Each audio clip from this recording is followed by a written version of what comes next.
Asalaamu calaykum waraxmatullaahi tacaala wabarakaatuhu. Habeen wanaagsan jaalayaal idil ahaantiin meel walbo aad joogtaan waxaan idin leeyahay isku soo noqod wanaagsan. Kusoo dhawaada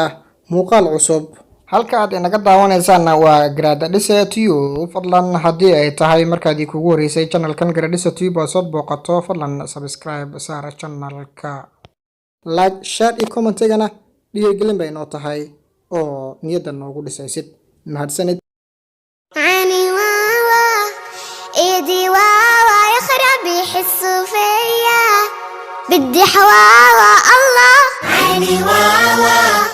ايدي واوا يخرب يحسوا فيا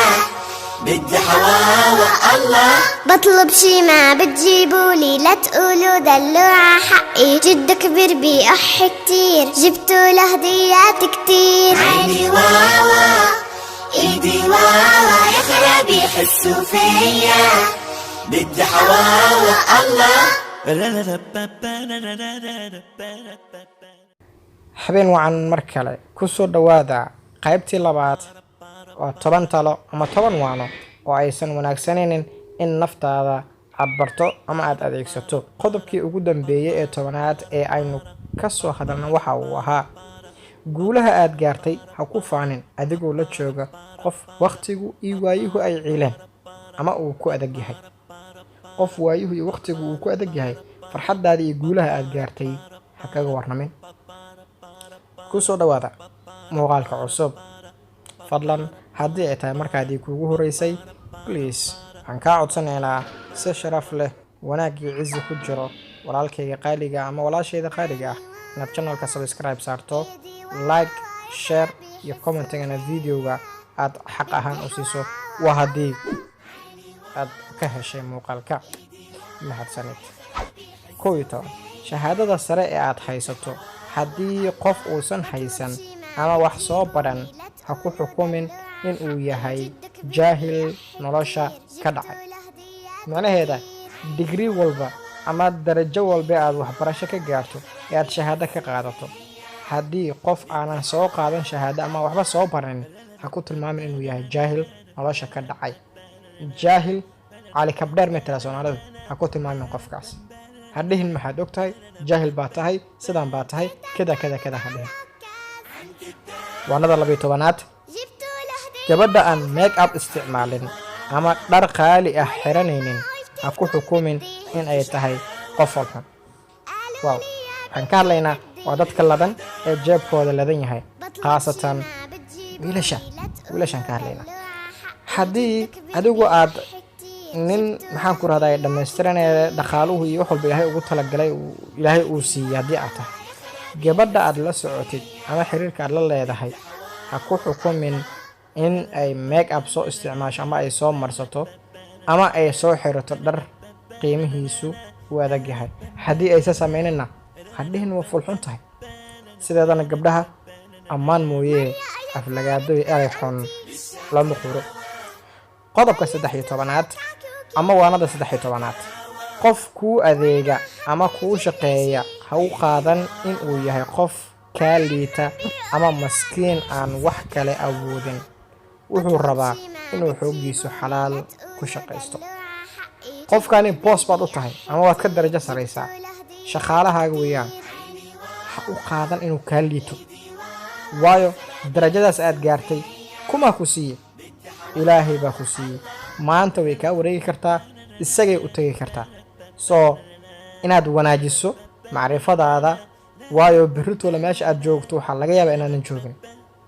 soo marka haddii ilaahay maanta uu title iyo jago iyo boosnimo ama darajo sare uu ku siiyo aad ku kibirto dadka kaa liitana aad tiraahdo waad iga liidataan sidaas baa tahay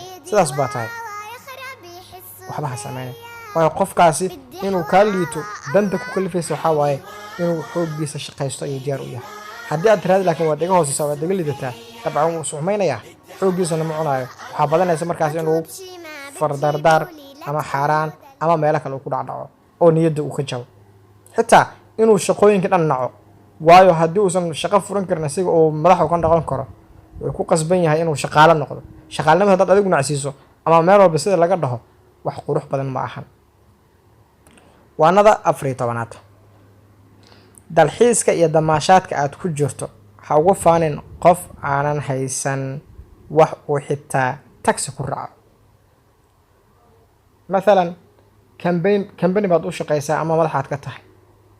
ama hay-adaad NGO aad wadataa madaxaad ka tahay dalxiis bilooyin isaga maqnaanaysaa Nairobi ama dhulkan ama meel Himalaya ama maxaan ku raacay Stockholm iyo wax yaa inta qofkaana waxa uu laayahay taxi waxa uu ku raaci lahaa taxi wixii uu ku raaci lahaa laayahay wuxuu niid iska leeyahay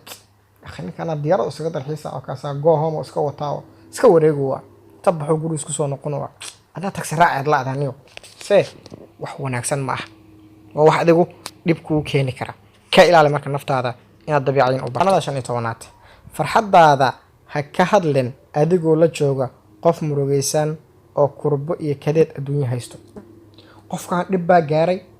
ruuxdiisa ama qof uu u dhow yahay ama qof uu jecel yahay ama qof kale inta dib ka gaaray ama waalid ama qof noocaas dib ka soo gaaray. haddaba ha ka hadlin waqtigaas la joogo farxadda aad ku sugan tahay way ku kala saaran tahay way ku kala kacsan tahay waa damaashaadaysa farxadda iyo jawi macaan aad ku jirtaa qofkaana murugo ku jira ma jaasjaasa inta qofka wacda ama aad yani video call ama si aad doonto shida tiraado hey intaas baa sida wado qosla aad wacdo wax qurux badan ma waa qofkan wuxuu ku jiraa dareen murugo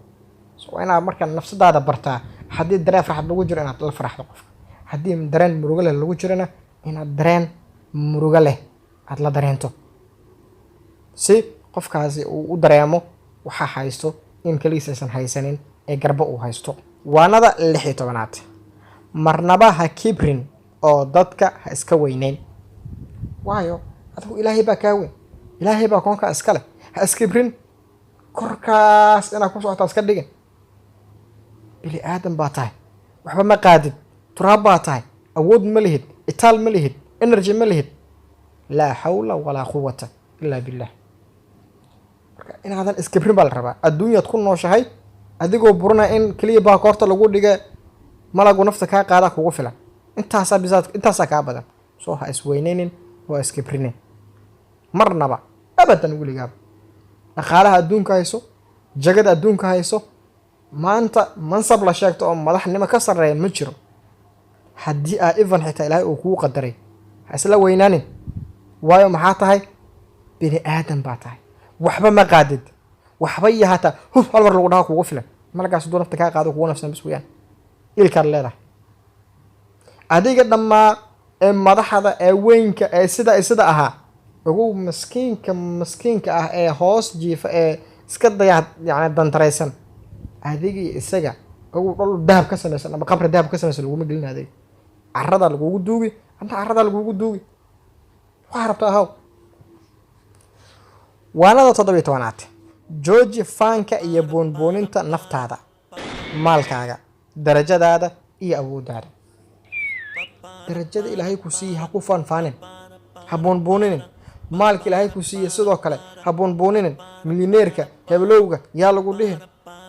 sidoo kale naftaada qab weyn ha gaarsiinin baskiin ducafa iska dhig yaa laga dareemin soo sida marahna erayadaas yaa laga dareemin ama caadi iska dhig caadi iska dhig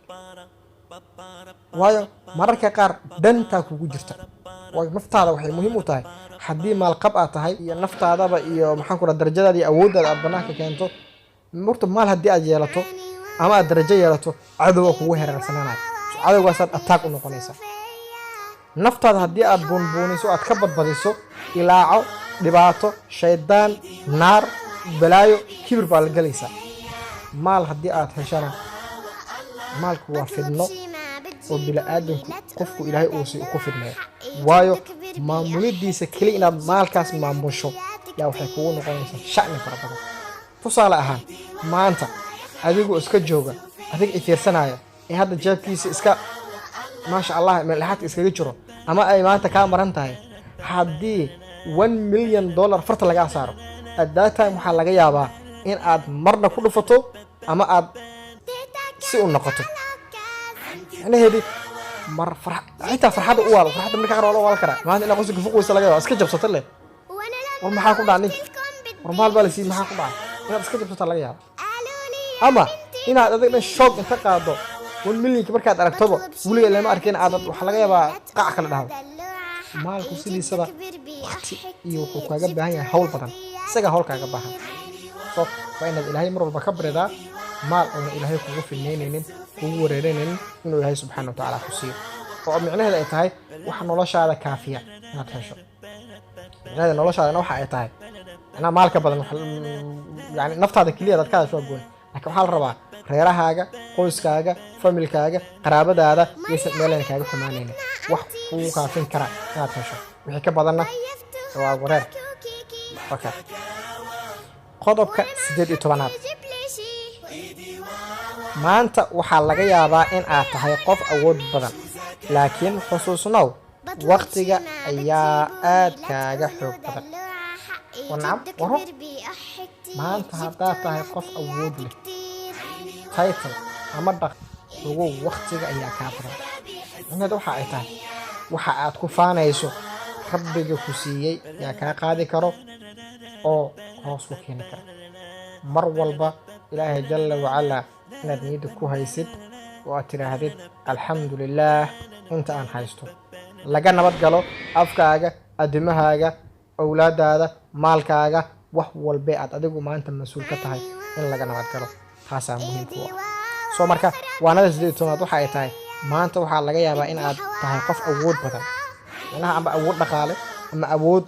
title ama jaga aad hayso ama awood mansab ama magacahan ama dad meesha ka soo jeeda ha ku noqotee in ay aad haysato laakiin xusuusno waa lagu leeyahay waqtiga ayaa aad kaaga xoog badan waqtiga ayaa aad kaaga xoog badan waayo waqtigu iyo waayuhuba marna way ku weeciyaan oo wanaag ay kugu weeciyaan marna way ku wareeriyaan qodobka 19aad ama waanada 19aad noloshu waa harka labadiisa gelin waa sax marna low marna high marna middle laakiin Soomaali normal wax la yiraahdo ma taqaanaba ha waayo waxaad arkaysaa Soomaali inay dhulka jiifto leedahay qabiilkaas dadkaas ma wax jira ama inta sarta way u gali kar in la dhaho dhaxaadkii dhan lama rabo bila aadanka sidiisuna way dhibta dhaxaadnimada meel raac horta laba garab u dhaxaysa noqona qofka ma yeelaysa lagu leeyahay waana saalatoon waxay tahay marka noloshu waa harka labadiisa gelin macnuhu laga wado waxay tahay marna way ku siisaa marna way kaasi jeedaa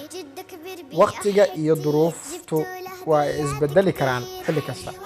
haddaad shalay qab weyneed waqtiga iyo duruufuhu inta isbedelaan yaa berrito dhulka imaanaysa kee dhulka ilaa korka maraya markaas ma fahamta qodobka ugu dambeeya ee 20aad ee caawa ku soo gabagabeynayna barnaamijka qaybihiisa daba anagoo marayna waxa uu noqonayaa ha ku digan dadka sababtoo ah dhaawacoodu ma xamili karo culays intaa ka badan dadka ha ku digan macnaheedu waxaa waay ha ku tuman qofkan wax yar uu baahiya dee qabo wajahaaga dhigan wax saas samee tusaalahaan dadka maalqabeennada ama dadka xilka haya waxaa lagu sheegaa cadooyinka bulshada laga dhex sheego oo maxaan ku rahdaa hadal dadweynaha iska ah run iyo been waxay tahay ilaaha oge waxaad arkaysaa qof dhan ee mas-uula yaa waxaa u tagaa qof kaloo baahi qaba oo dan ama shaqa ama wax noocaas aga baahan ama maanta kaalmo aga baahan intaas barta anaa kuu sameeyaa sida waa inay samaysaa digasho Soomaa kabaha qofka la dulmarin u dhibri waayo waxa aad haysato ilaahay baa ku siiyay hadhowtana ilaahay wuxuu ku weydiin doonaa haddii maal ama mansab ama darajo ilaahay uu ku siiyo qiyaamo waxa lagu weydiin doonaa waxa aan ku siiyay adoonkeyga ku yimid waa uu ku bariyay maxaad ugu qabatay maxaad sidaas u dhahday haddii xitaa aad waxba u qabanin oo dhagaa ka furaysato naftirkaada su'aal meel ku tala waay waan ku siiyay maxaad u deemin weyday maxaad u siin weyday waan ku weydiinaya haddaad ku sii jaastana kaba daranba dhib ka weyn maba sii jiraba warkaas waxaa waay warka waaweyn waa warkaas marka ha ku diganin dadka sababtoo ah dhaawacyadoodu ma xamili karo culays intaa ka badan qofka isagaa dhib haystaaba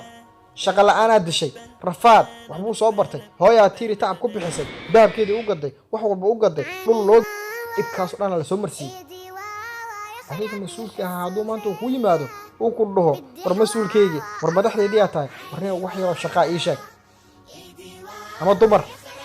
inta badan xujooyinka ugu badan dumarkaa lagu xujiyaa sida la sheego oo arrimaha bulshada dhexdeeda hadallada ka jira waxay tahay qof dumara ee wax soo baratay markii qof siyaasiya ama qof xil haya ama qof xildhibaana ama qof adigu mas-uula markay u tagto oo ay shaqo ka codsanayso shaqadaas lay fududeeyo ilan garabation Soomaali dhibtay oo waxa waaye 4.5 anaga dhahnay markii ay u tagto waxaad arkaysaa in la dhahayo haye waad qurux badan tahay shaqadan waa helaysaa wax walba waa lagu dhameynaa laakiin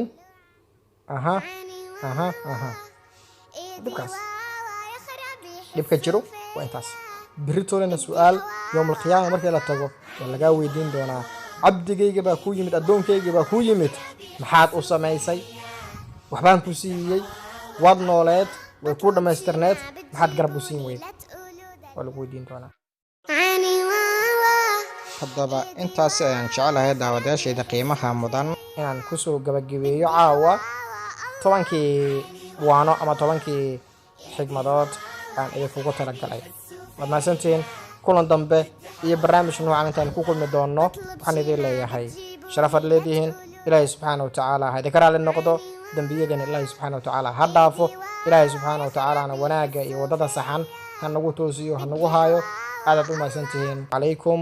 waraxmatullaahi tacaala wabarakaatuhu ايدي واوا يخرب يحسوا فيا بدي حواوا الله عيني واوا ايدي واوا يخرب يحسوا فيا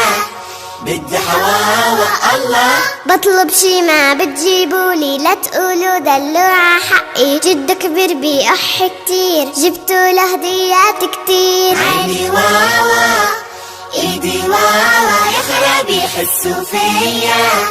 بدي حواوا الله